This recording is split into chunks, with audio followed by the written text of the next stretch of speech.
association with Novoliver India. At KelpHR, we believe that the most successful businesses are built by content employees.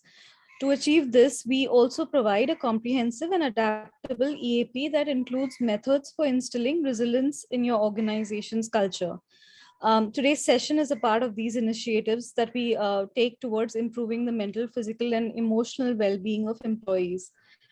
So, non-alcoholic fatty liver disease can be used to describe a range of liver conditions which affect people who drink little to no alcohol. And the main characteristic of this is too much of fat stored in liver cells. This could also be associated with an increased risk of, serious health problems such as diabetes, blood pressure, kidney diseases. And the good news is it can also be reversible in some cases, and in most cases, I believe. So I leave that to the expert panel to decode that for you. We have with us today Praveen Sutram, who is the co-founder of Novoliver. He has the privilege to serve all the Novoliver members as a mind pillar coach. He's a digital health entrepreneur figuring out simple fixes to complex healthcare problems. He's studied engineering from Manipal University and has an MBA from the University of Michigan's Ross School of Business.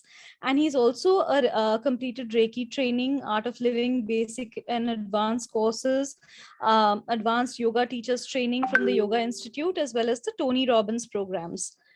Our second speaker is Dr. Alka Valavalkar, who is the Director, Nutrition and Programs at Novoliver. She's a clinical dietitian and nutritionist with over 2 decades of experience and specialization in integrative health and medicine from the University of Minnesota. She's a certified diabetes educator, certified in sports nutrition and exercise science, a recipient of Academic Excellence Award from Dr. Abdul Kalam. She's also worked with other reputed institutions such as the BARC. She is a Pinkathon ambassador and also an ambassador for the Fit India movement. Welcome, Dr. Alka. Our third panelist today is Dr. Fehmida Chipti, who is the COO at Novoliver. She's Boston-based. She's a board-certified gastroenterologist. She has about 30 years of clinical experience.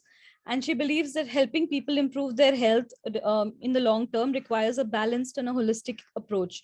Through her medical career, artistic practices, travel experiences, and community service, she's connected with a lot of people across generations, cultures, and communities.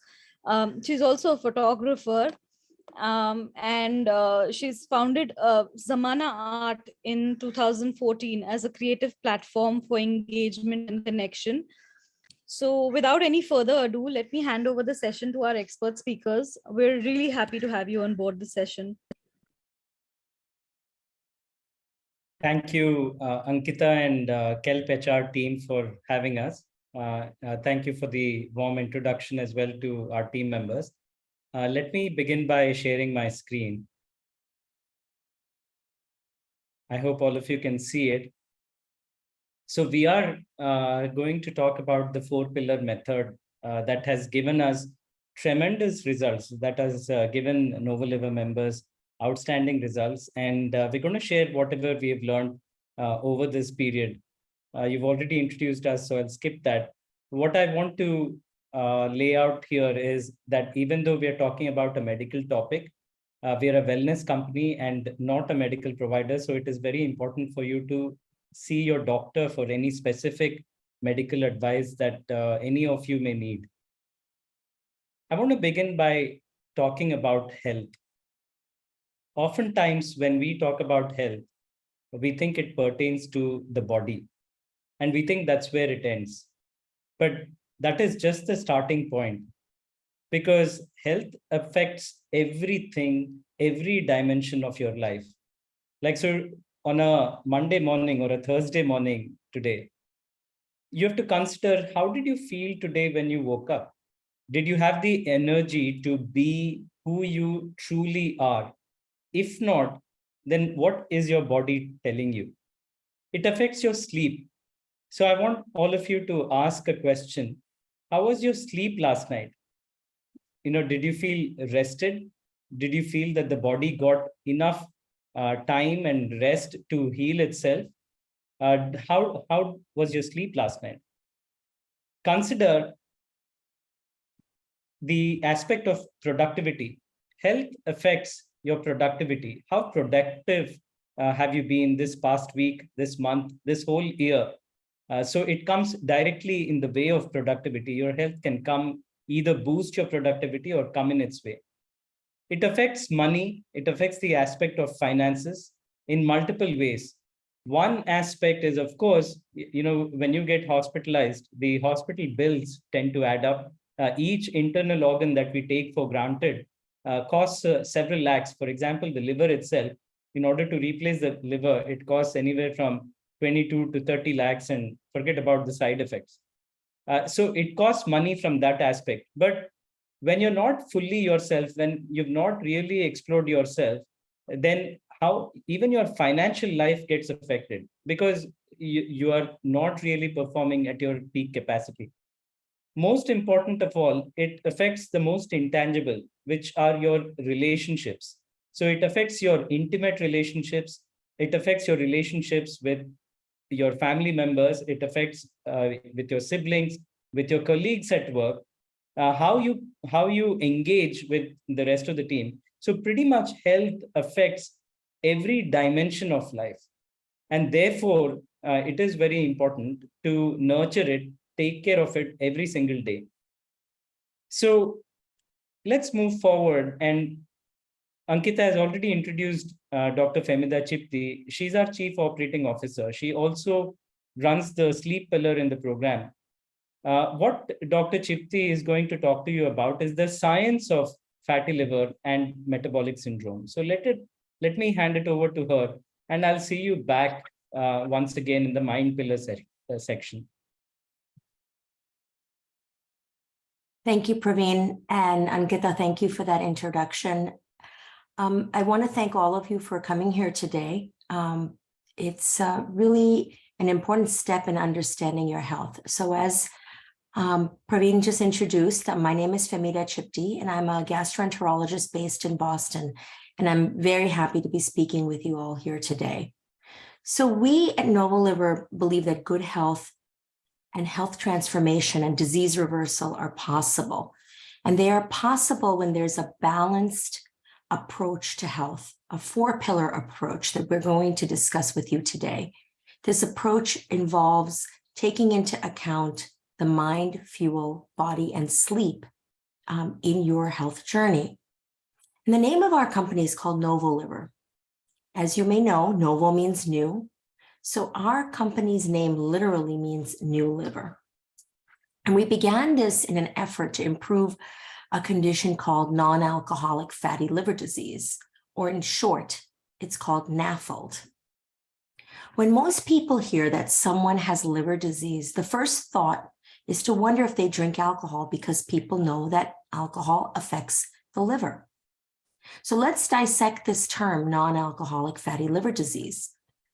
Non-alcoholic means that no or minimal alcohol is involved. Fatty means that fat is present, and liver disease, that the liver is sick. The liver is sick because of the presence of fat, not alcohol. Alcohol is not the culprit here. So what is the culprit or cause? And why is non-alcoholic fatty liver disease a silent epidemic? It's a silent epidemic because obesity or increased body weight is a worldwide epidemic. And obesity is one of the reasons that fat is deposited in the liver.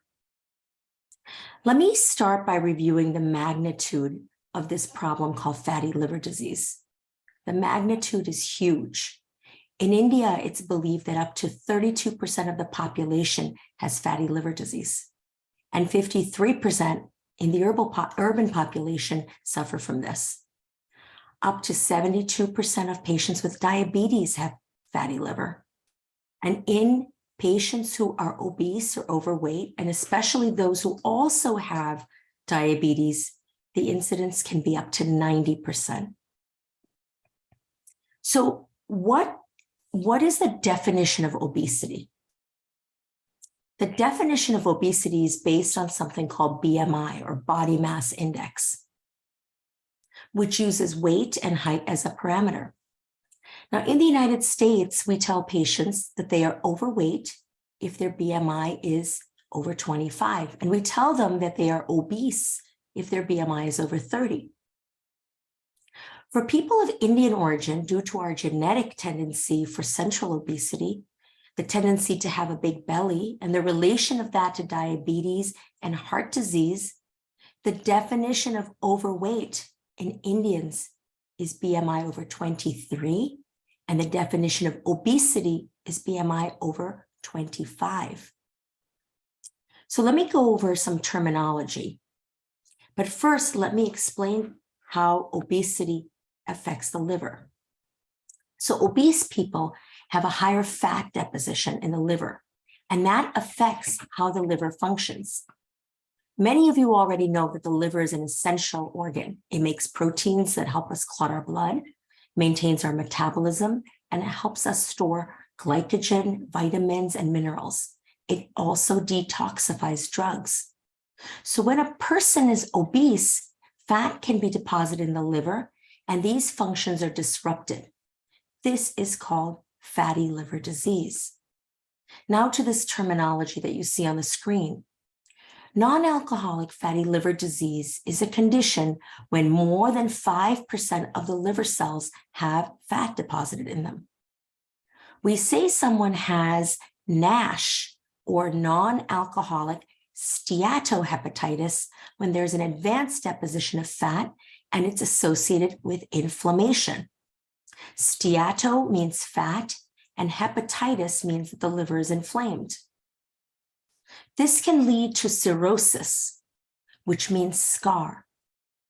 And when the inflammation progresses to fibrosis or stiffening, there's an enveloping of fibrous tissue between liver cells and around the liver. The stiffening, which is a thickening of connective tissue between liver cells, can eventually cause cirrhosis or scarring of the liver. And what happens if a liver is cirrhotic? It can eventually completely fail to work, and that is when a patient needs to go to transplant to get a new liver. So the next slide reviews the progression of time from a healthy liver to a fatty and then inflamed liver to a cirrhotic liver. And this can take many years. And in the beginning stages, this condition is silent. The lower portion of this slide depicts other conditions that can be associated with fatty liver, and I will talk about these in a moment. So the next slide depicts a pyramid which shows what percentage of fat or what percentage of weight you need to lose to reverse the fat in the liver. What does it take to heal a fatty liver? It takes weight loss, and depending on what level the damage is at, determines what percentage of weight is needed to be lost to heal the liver and begin to reverse the liver disease. So if you're at the lowest level of fat deposition with no inflammation, you need about 3% or greater weight loss. If you have fibrosis or stiffening, you need greater than 10%. And the next slide talks about metabolic syndrome. I'd like to speak a few minutes and review the cluster of conditions that often go along with fatty liver disease under the umbrella of this syndrome called metabolic syndrome. And these conditions are depicted here. They are high blood pressure, insulin resistance, which is related to diabetes, type 2 diabetes, abnormal cholesterol, PCOS, and PCOD. Metabolic syndrome also includes cancers and dementia. I'm sure you've all heard of high blood pressure and diabetes. You may not have heard of polycystic ovary syndrome, but this is an extremely common condition in India. A significant number of Indian women suffer from this. And all of these conditions, including the acceleration of fatty liver disease to steatohepatitis, have an underlying mechanism that is felt to be related to inflammation in the body.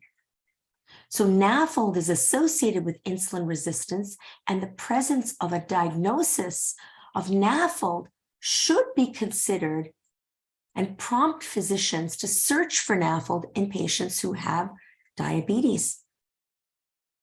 And why is this so important? Because if you have NAFLD and the disorders of metabolic syndrome, you are at increased risk of heart attack, stroke, and diabetes.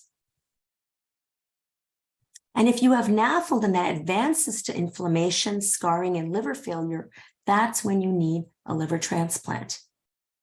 So there is good news, however. We know that losing 10% of body weight can begin to reverse fatty liver disease. But what happens when you lose 10% of body weight? You also improve hypertension, diabetes, abnormal cholesterol, sleep apnea, arthritis, fatigue, and even the risk of cancer. But we know it's not easy to lose weight. It requires not just watching your diet, it requires a holistic approach with a balance of these 4 pillars that I talked about earlier.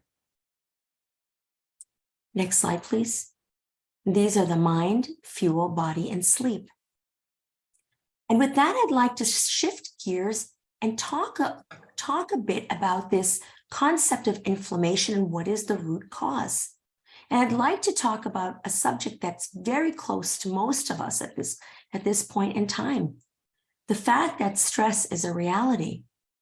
We live in what is called stressful times. We've just been through a pandemic. We've had physical and economic hardships, social isolation, and pressures of social media still abound. There are work pressures and home pressures. So many people are working remotely. So there are interpersonal complexities. So we get to this question, what is stress? Stress is an imbalance. It is on both a macroscopic level as well as on a cellular or microscopic level, an imbalance in our body. And our survival depends on internal balance or homeostasis of all our responses, including our stimuli to stress. And how do we experience stress? This diagram says it all. We experience it both emotionally and physically. Each of us experience stress differently. And stress can be directly physical, or it can be in the form of infections, medications, or our metabolic state. Even our sleep-wake cycles, our nutritional state, and our physical conditioning can experience how we experience stress and can raise and lower our stress response. So this slide is a bit complicated, but please try and follow this because it's very important. It depicts how our body biochemically responds to stress. The body's stress response is the release of hormones, stress hormones called glucocorticoids and catecholamines. And the other names you may have heard of these are cortisone and epinephrine. The stress response is how our body responds to real or even perceived stress. Stress causes the portion of our brain at the top of this diagram called the hypothalamus to release a hormone called CRH, or corticotropin releasing hormone, and a couple of other hormones. And these in turn are detected by receptors or connections in another gland called the pituitary gland in the brain to produce a hormone called ACTH. ACTH circulates into the bloodstream and signals another gland that sit on the top of our kidneys. There are 2 glands called the adrenal glands to release cortisol or adrenaline. It's adrenaline that we need when we see a lion to make us run. But when we are in a constant state of stress, all those factors that I mentioned create a chronic state of stress, and the production of cortisol continues unchecked. And herein lies the imbalance. What happens when we have unchecked cortisol? Unchecked cortisol, next slide please, causes anxiety, depression, headaches, It weakens our immune system. It causes heart disease, blood sugar problems, and the list goes on. Specifically, stress and stress hormones play a role in the presence of inflammation in the liver. Some postulate that it's by affecting the blood flow of the liver. Cortisol has effects on insulin, which can affect fat deposition in the liver.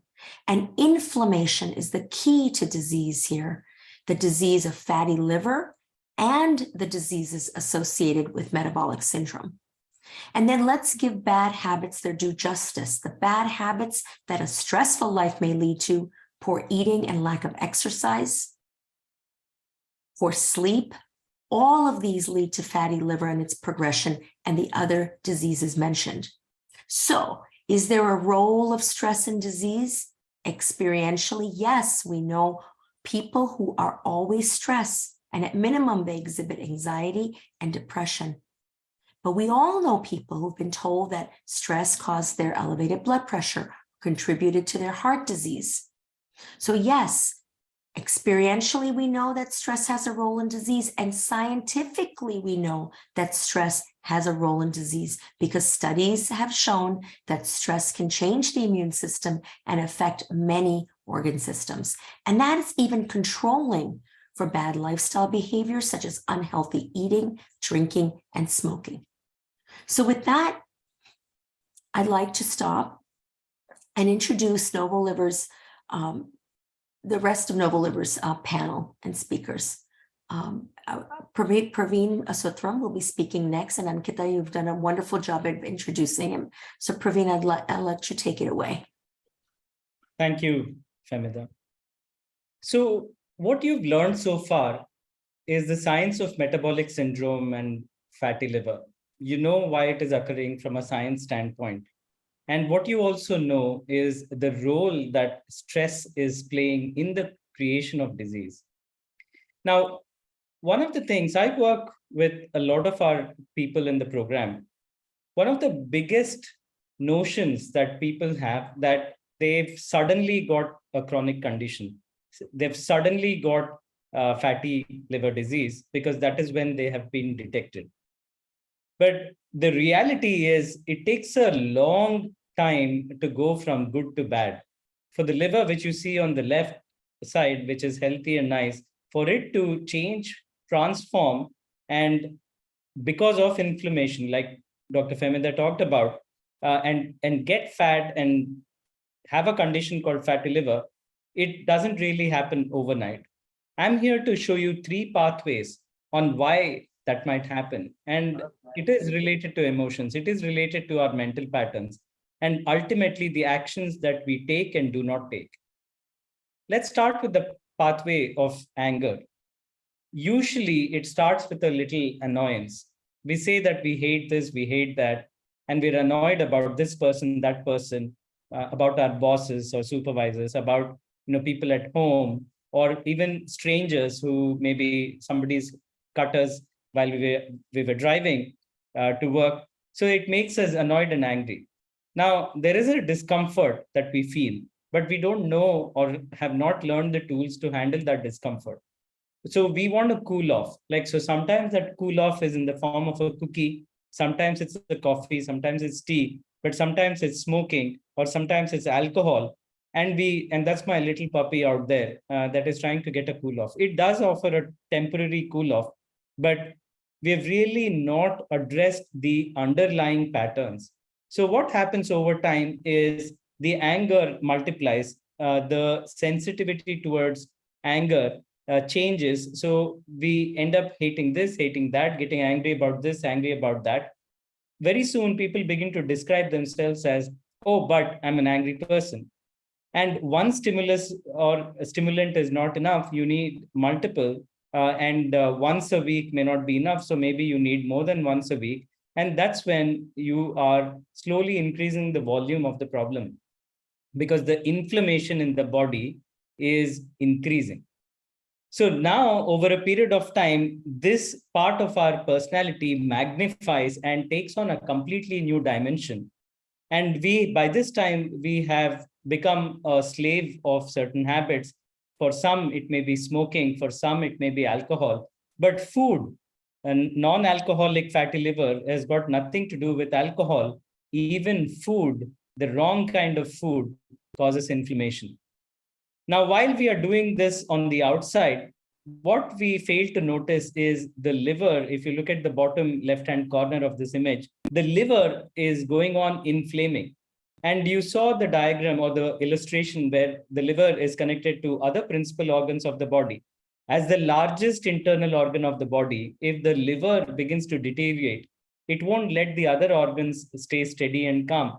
Even the heart is going to deteriorate, even kidneys will deteriorate, even the brain starts deteriorating. It starts to affect pretty much all your internal organs and their functions.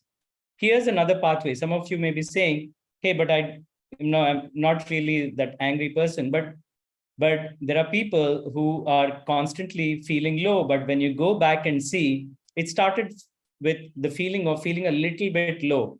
Maybe there is fear, could be fear of finances. There is a fear of loneliness. There is guilt. There is anxiety. There is this whole sad feeling. Whatever you do, it doesn't make you happy.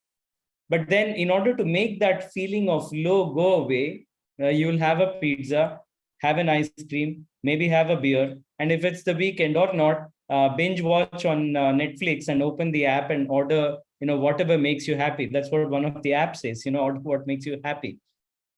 They've hit the nail on the head. Why? Because it's really emotion that you want to solve. And somewhere you're thinking food or drink or whatever I consume is going to address my emotional concern that is happening right now. But what ends up happening is at an earlier time, if one ice cream was enough, now you need a bigger one. If one beer was enough, you need two. If one pizza was enough, you need a pizza, burger, and whatever else. And the loneliness or this feeling of low takes on a larger dimension.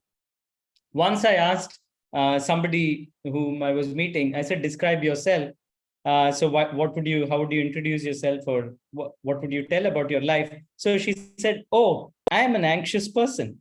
It was almost the first thing that she said about herself. And you would think that, a baby would never introduce herself, or a child will never say, I'm an anxious baby. So already that this is stuff that we've taken on. So over time, this sense of feeling low or feeling of anxiety takes on our personality, and the emotion starts to become us.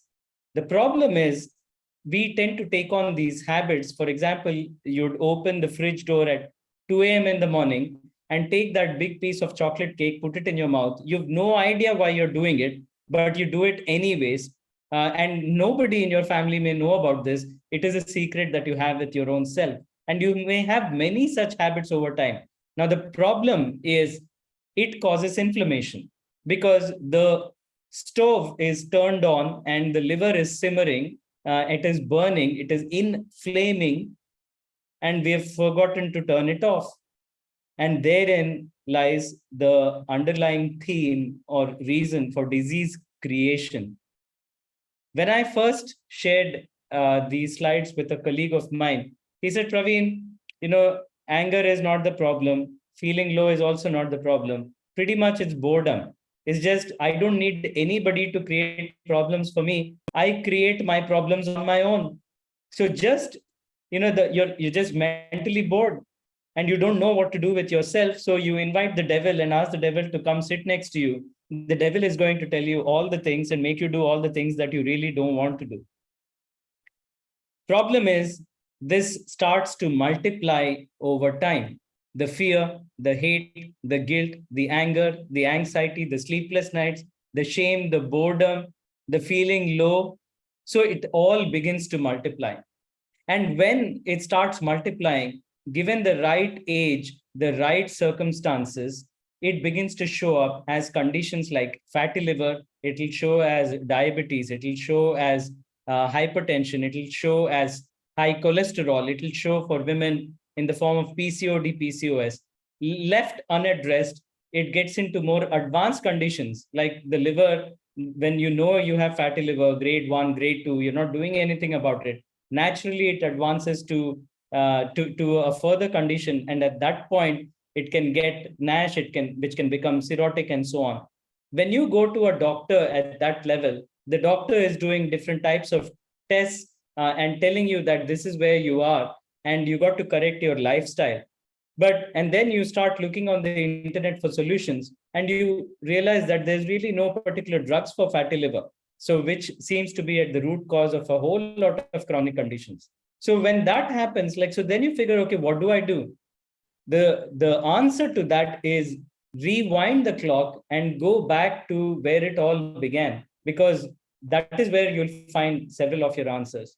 What I want to leave you with is, when the body is giving you a headache or a body ache, or you have a fever, cold or cough, even an indigestion, constipation, you get heartburn, acidity, reflux, you have thyroid problems or hypertension, diabetes, even your skin starts inflaming, and even fatty liver, your body, it is trying to talk to you. Disease is the language of the body. It is a way to communicate to you, and all that your body is trying to tell you, hey, please listen to me.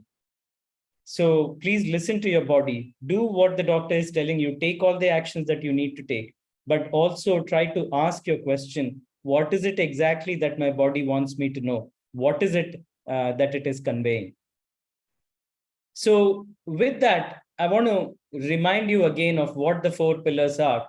They're the mind, which is the right state of mind, fuel or the right nutrition, body or the right movement, and sleep, which is getting the right quality of sleep, not just the quantity of sleep. So we've covered the mind pillar. I will hand it over to Dr. Alka to cover right nutrition and body, and you'll meet Dr. Femida again at sleep. So Dr. Alka, over to you. Thank you, Praveen. And thank you, KelpHR, for having us, and Ankita for that kind introduction. So I would like to begin the fuel section of our talk with this quote from Taittiriya Upanishad, which says, Aham Annam, I am what I eat, which means that what you are eating defines your whole personality, your attitude, your energy levels, your physical capabilities, your mental capabilities. So that important is your food, what you are eating, and this has been acknowledged since the time of the Vedas. So as Dr. Femida mentioned, that for any metabolic syndrome, including non-alcoholic fatty liver disease, the primary recommendation is to lose 10% of the body weight, minimum 10% of the body weight. So to understand how the body weight loss occurs, let us first understand the energy balance. Praveen, so let us understand the energy balance. So all of us know that the balance between the calories intake and the calories consumed defines whether we are going to gain weight, whether we are going to lose weight, or whether we are going to maintain weight. So if the calorie consumption is more than the calorie expenditure, we are going to gain weight. If the calorie expenditure is more than the calorie consumption, we are going to lose weight. And if it is equal, we are going to maintain our weight. Now, the source of calories is very obvious. It is the food which we eat. We need to understand the expenditure point of calories. So there are 4 major expenditure points for calories. And we need to optimize all 4 expenditure points for us to get a successful, sustainable weight loss. So the 4 expenditure points are the basic metabolic rate, the thermic effect of food, the non-exercise activity thermogenesis, which is also known as NEAT, and the conscious exercise which we do. So each one of them is equally important when you are targeting weight loss. So what is basic metabolic rate? Basic metabolic rate is the energy which the body spends when we are at rest. So this energy is utilized by the body to perform the involuntary essential activities such as your digestion, your heartbeat, your lung is functioning, your mind is functioning somewhere behind even when you are sleeping. All these activities require some minimum amount of energy. And this is the energy is known as basic metabolic rate. Now this basic metabolic rate differs from one person to the other, and it defines how much a person is burning when he or she is at rest. The more you burn when you are at rest, the more you have the chances of losing that extra fats. Now, how do you improve your basic metabolic rate? So I'll come to you to this later on during this section, where increase in the muscle mass increases the calorie burning when you are at rest. How we can do that? We will handle in the activity section. Now, the second expenditure point is the thermic effect of food. Now, whatever food we are eating that requires some energy to get digested. And this is an important expenditure point. So if you're not eating a good combination of food so that your body requires a lot of energy to digest that food, this expenditure point will go low. And we need to optimize all the expenditure points if we really need to go for a sustainable weight loss. So how the combination of food should be, it is there in the following slides. Now, the third expenditure point is non-exercise activity thermogenesis, also known as NEAT. This is the energy which we spend in addition to the conscious exercise during the day-to-day movement. Now, it is a general attitude that, I exercise 1 hour in the morning or I walk 1 hour in the evening and I'm done. This is also an equally important expenditure point. So make sure that you're moving throughout the day. If you are in a sedentary job, make sure that you get up at least every hour and spend 5 minutes in moving your body, because otherwise you will not be optimizing this expenditure point. And the fourth expenditure point is very obvious. It is a conscious exercise, physical activity, which we do. So if we maximize all the 4 expenditure points, the goal of attaining weight loss gets easier, and it is also sustainable, because some things are happening even when you are resting. The basic metabolic rate is spending your energy even when you are resting. So before I go into the composition of the food, how it should be to get the maximum for your thermic effect of food, first and foremost, I would like to point out, as Dr. Femida and Praveen have been telling you, that inflammation is the trigger point of all sorts of metabolic syndrome, including NAFLD.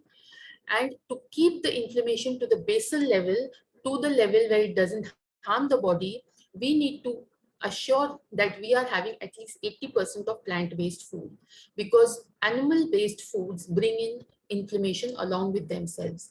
So if you're keen to including animal-based food in your diet, you can include up to 20%. So even if you follow a rule of 80-20, your body will handle the inflammation that comes from the animal-based food.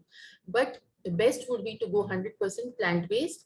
Still not possible, at least go 80% plant-based. Now, for the body to get the maximum from the thermic effect of food, the general recommendation is that half of your plate should be fruits and vegetables. Fruits and vegetables, and fruits you will also include your nuts. So half of your daily intake should be vegetables, fruits and nuts, and the remaining 1/4 of the half should be your protein, and the other 1/4 should be your carbohydrate. So the 5 major food groups: protein, carbohydrates and fats, vitamins and minerals comes from your fruits and vegetables. They have to be divided in such a nice proportion that the thermic effect of food goes up and your body spends a lot of energy in digesting your food. So I'll repeat again, half of your daily intake should be fruits and vegetables and nuts. 1/4 of this next half should be your protein, and 1/4 should be your carbohydrates. When you are trying to keep the inflammation of the body to the minimum, you also need to pay attention in what type of utensils you are using for cooking, how you are storing your food, and the other things. So when you are using utensils which leach harmful toxins into your food, you are going to increase the toxic load on the body. Now, liver is the organ which detoxifies the body, and if you increase the toxic load, the liver gets burdened and it ultimately translates into some diseased condition. So you need to avoid certain utensils, especially the aluminium, because aluminium we don't need as human beings, but when we cook in aluminium vessels, that aluminium enters our body and increases the toxic load on the body. So which utensil we should use? So the best is your glassware or your steel or your earthenwares. Nowadays, you also get earthenwares where you can get it to your home and use it for cooking. If that is not practically possible, steel is the best, or the cast iron, or you can also cook in your glass vessels. And even storing should all be done in these type of vessels, not in plastic, because when you store your food or transport your food in plastic, the harmful chemicals leach into the food and it increases the toxic load of the body. The body has to fight, it gets into the inflammatory mode, and that leads to weight gain and diseased condition. Other things are very obvious that increase the toxic load of the body are your over-the-counter medications, bottled beverages, smoking, and other such habits. So take care that you reduce the toxic load of the body by the way you cook your food, the utensils you use and the utensils you use to cook and to store. Now, how you cook food is also very important, the method of cooking, because the process which we use for cooking our food contributes to carboxymethyl lysine content of the food. Now, highest is the carboxymethyl lysine, higher is the inflammatory action of that food. So we need to keep the CML value of the food low. So let us take the example of a potato. Now, potato when boiled has a CML value of 17. It is in the green zone. The body will not be, will be able to handle the inflammation, little bit of inflammation that comes with this food. Now, when you roast it, it is 218, still in the safe zone. The moment you shallow fry it, the CML value goes to 694. Now, it has entered into an inflammatory mode. Same potato, which was non-inflammatory to the body, is now inflammatory. 1522 if it is deep fried. So we need to adopt cooking methods which do not contribute to CML units of the food. If you if you choose the best of the foods on the earth and cook it by wrong means, you are going to increase the CML value, which will again contribute to the inflammation, to obesity, and to all the metabolic syndrome conditions. So, for example, as I took potato, boiled, roasted in the safe zone, shallow fried, deep fried in the danger zone. Similarly, rice, when cooked by a conventional method, how we used to cook in an open vessel and throw up the water, that is non-inflammatory. The same rice when cooked in the pressure cooker will have a high CML value. The reason is the pressure cooker cooks the rice at very, very high temperatures, and at that high temperatures, the CML value goes up, and this rice becomes inflammatory. So in addition to choosing the right food, choosing the right utensils to cook, right utensils to store, and the method of cooking is equally important. Now, let me tell you one thing, that after speaking all this, the most important thing when it comes to having a well-balanced lifestyle is consistency. So whatever lifestyle changes you are making, you need to stick to them. Once in a while, if you eat a very healthy food, it's not going to contribute to your health. And once in a while, if you are having some special occasion and you eat something which is considered to be non-healthy, it's not going to spoil your health. The basic rule is 80-20. So 80% of the time, you have to have a healthy lifestyle to be in a safe zone. 20% of the time, you have the privilege to enjoy what you feel gives you happiness. In addition to this, I would like to add that once you adopt a healthy lifestyle, that only starts giving you happiness. You don't crave for the unhealthy things, but still you have that window of 20% if you do want to enjoy certain things which you feel will give you happiness. Now, all of us can relate to this picture. This is known as zombie eating, mindless eating. Like the zombies drink the blood mindlessly. When we eat our food, looking at the screens, we are eating exactly like a zombie. There is no connection with the food. We don't chew the food properly, so the body doesn't absorb and assimilate the food properly. The whole mind is engaged in the screen, in the phone or the TV or the laptop, and the food which we are eating doesn't provide us with the nutrition it should provide. It's just a process of ingesting and excreting. So whenever you're having your food, pay attention to the food, chew it, have full mindfulness on your food to get maximum out of the food. Food is the only source of nutrition to the body. Our next pillar, when we talk about the 4-pillar approach, is the body. So in addition to having the right mindset, right type of nutrition, we also need to bring in the right type of movement. So right type of movement will involve a combination of strength training as well as aerobic exercises.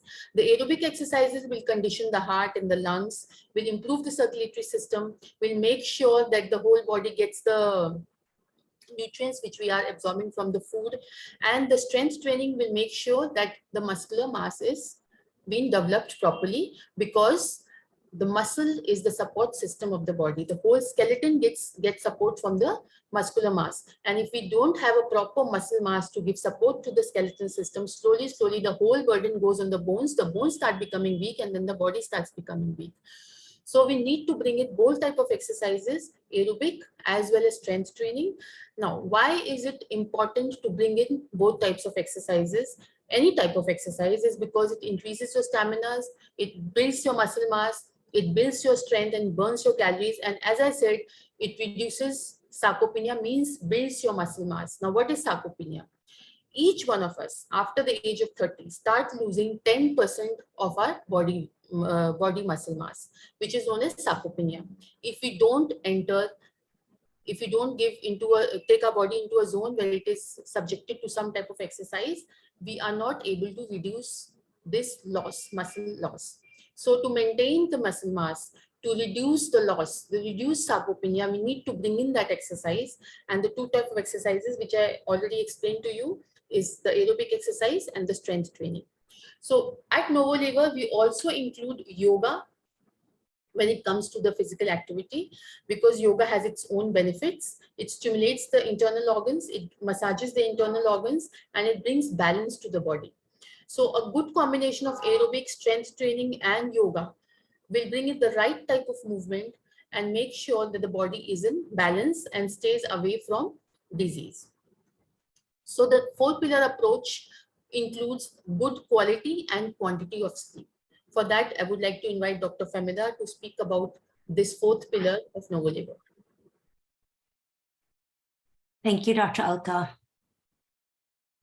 So I'd like to begin by saying that good sleep is very important to your health. It is often forgotten in discussions about health, disease prevention, and weight loss. And this picture actually says it all.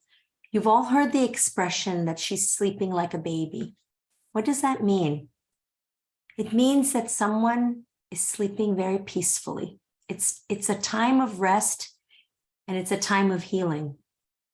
Neuroscientist Matthew Walker calls sleep, and these are his words, quote, the elixir of life, a non-negotiable necessity, not an optional lifestyle luxury. So I call sleep a gift. It's the only one of the 4 pillars that is given to you. It's there for the taking with no conscious effort when you are engaged in it. So why is sleep important?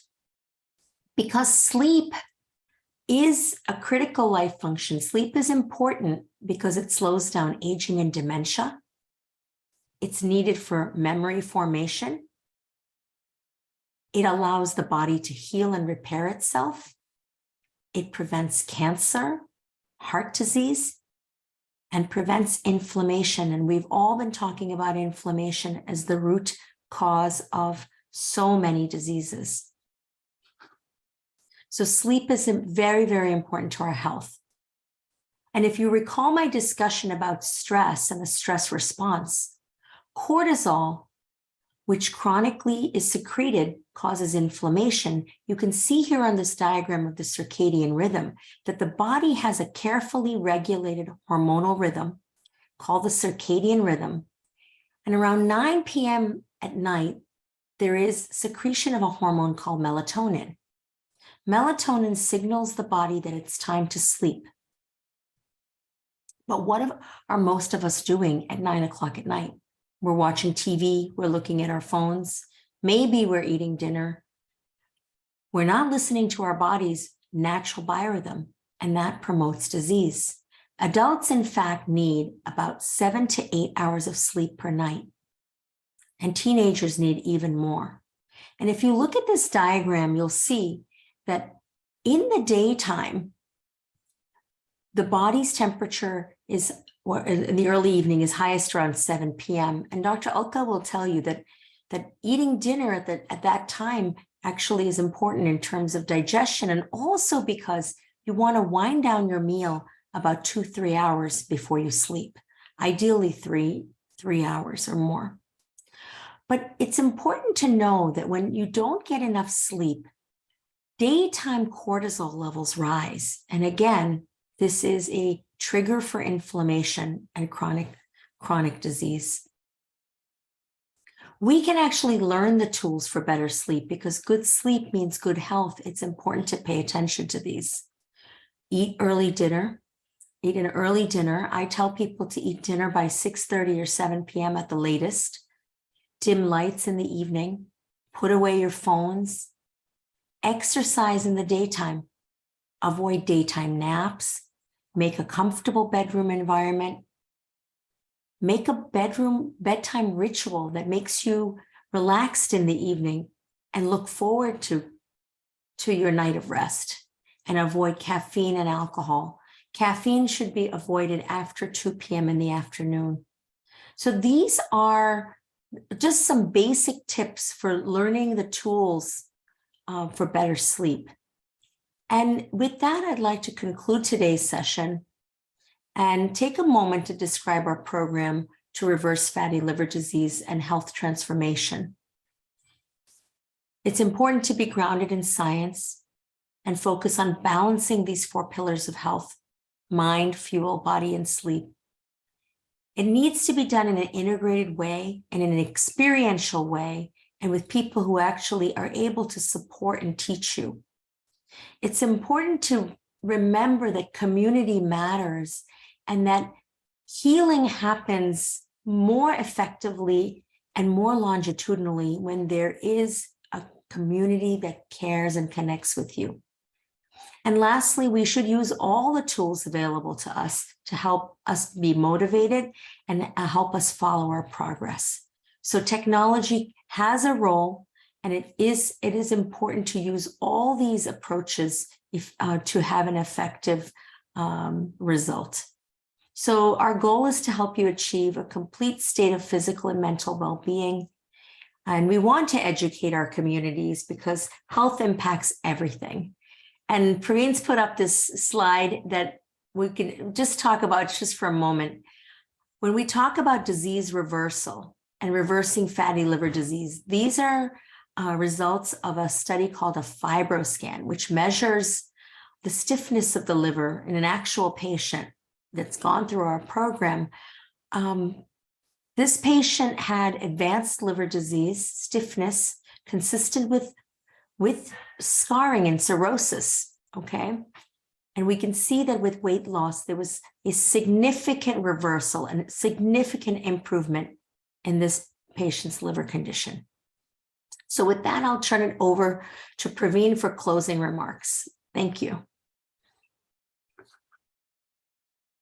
Thank you, Dr. Femida. So where I'd like to leave all of you with is, of course, we do these webinars regularly, and we conduct different types of workshops across our 4 pillars and also integrated workshops. We are very accessible. So if you have questions, we're more than happy to answer that. I want to leave you with this reminder that health impacts everything in your life. It affects your energy levels. It affects your sleep. It affects how you perform at work or what you do for work also. It affects your finances. And importantly, it also affects your relationships. These could be relationships at home with your friends and family, but also your relationships at work, like how you relate as a team member. It has an overall impact on your life. Our purpose is to help you achieve a complete state of physical and mental well-being. And the portal with which we are looking at that is fatty liver. But because we are reversing fatty liver, like Dr. Femida said earlier, we've helped people reverse a whole lot of conditions. And I'd finally like to leave you with this video of one of the people who's gone through the program.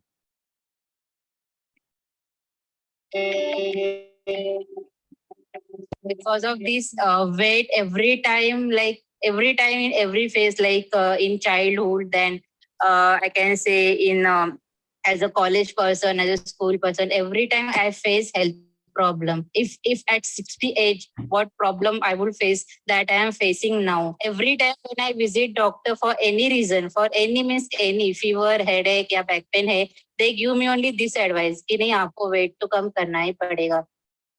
In simple term, I feel very happy and healthy and even light too, because I almost lost, not almost, exact 15 kg I lost in 95 days. Last 2 months, I didn't have any back pain and even migraine too. Like husband asked me to go out, so I'm not hesitant to say yes.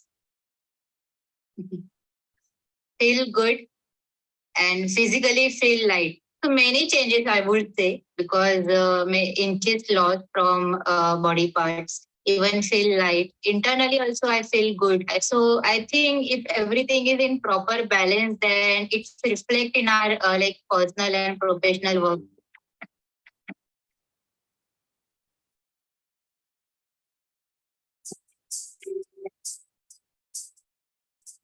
So thank you everyone for attending. And Alka, there was a question on whether heating or reheating in microwave, if it is dangerous.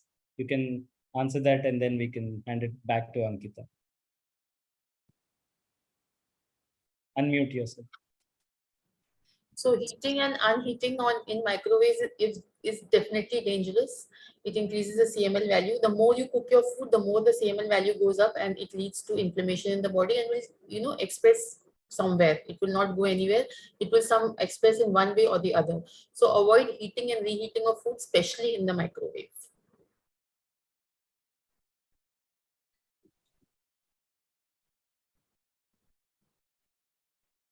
Any other questions? We'll be happy to take. We have, say, around 3-4 minutes. So I have a question. Apart from eating right or being non-alcoholic and other factors that you told, is there any reason so far? Is there any proven record so far that a person who has got affected by cirrhosis due to any other reasons? I know a person who will not eat outside, who will eat only home cooked food. She has a healthy weight, but then she succumbed to this disease. So is there any other reason for this? Because after that incident, I have been reading many news articles and internet articles that many women are succumbing to this disease of late. So the answer is Praveen Sutsam already gave. Can you please elaborate, Praveen? The answer? You have the answer.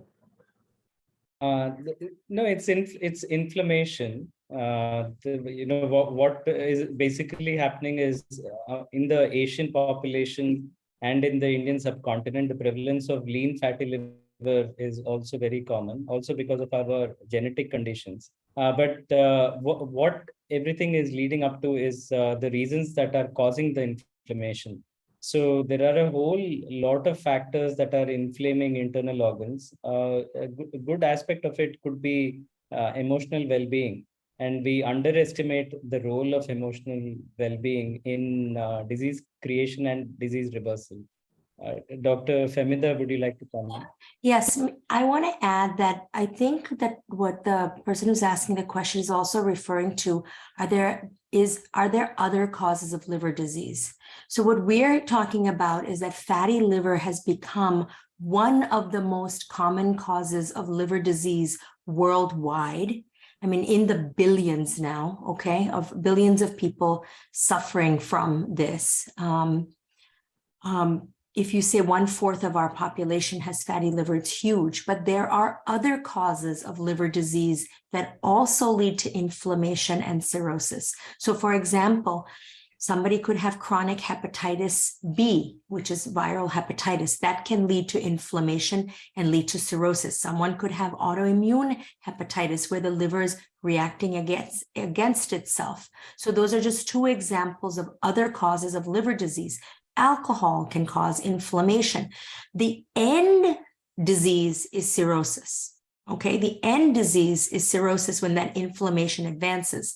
But what we are seeing worldwide is that there is a rise of this condition called fatty liver disease as the cause of cirrhosis. So your friends who've been affected, I don't know what their initial cause was, but if their doctors ruled out viral hepatitis, alcohol was not involved.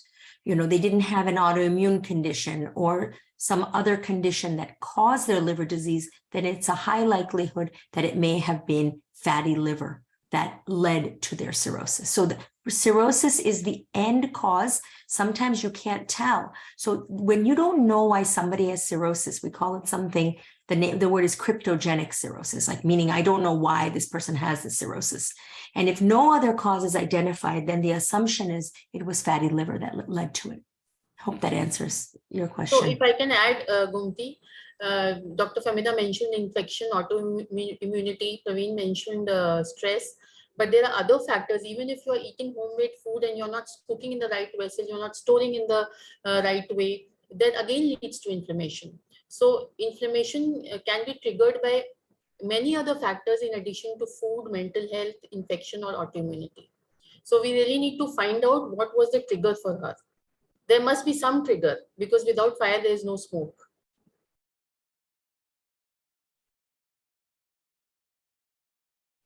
Gomti, that answers your question? Yes, yes. Thank you so much. Okay, so I think we are done with questions. Does anyone else have any more questions? Okay, thank you so much for the insights, Praveen, Dr. Femida, and Dr. Alka. It really helped us gain a deeper insight into the magnitude of this problem. Personally, it was very insightful to know how the body biochemically responds to stress, how stress causes a lot of issues. We all know that, but this helped us know the whys in the hows of it a little better. Also, the 80-20 principle of food intake. Thank you for explaining the logic of using steel, glass, cast iron, and glassware. And, also to be consistent, to see progress in terms of eating habits and otherwise. I personally feel I'll take the 4-pillared approach that you mentioned that, mind, fuel, body, and sleep. So it was a wonderful session. Thank you all so much. Thank you. Thank you for having us. Thank you. Thank you so Thank much. you, Ankita, KelpHR, and thank you everyone for joining us. Thank you, everyone.